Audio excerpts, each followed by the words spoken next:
Captain Ralph H. Fletcher, U.S. Navy, retired. Born in 1911, Ralph Fletcher grew up in Portage, Michigan, and attended Western State Teachers College, now Western Michigan University, in Kalamazoo.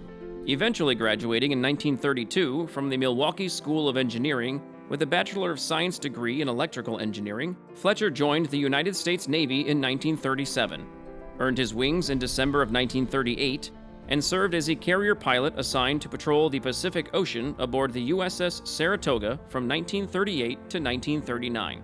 Reassigned to Scouting Squadron 72, flying from the U.S.S. Wasp, he participated in Atlantic operations until January 1942.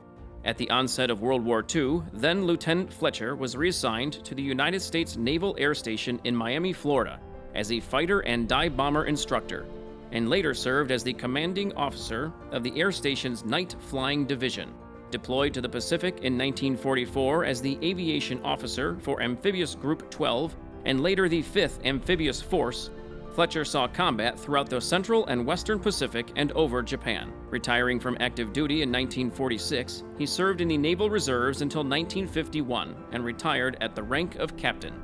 As a civilian, Ralph Fletcher briefly served as Senior Test Engineer for the Sikorsky Division of the United Aircraft Corporation, and was then employed by the Civil Aeronautics Administration, now the FAA, Washington, D.C., in multiple capacities from 1946 to 1972, where he eventually retired as Chief, Designation and Documentation of the Airspace Utilization Division Air Traffic Service. For his service to our nation and for his dedication and contributions to aviation, Ralph H. Fletcher is inducted into the Michigan Aviation Hall of Fame.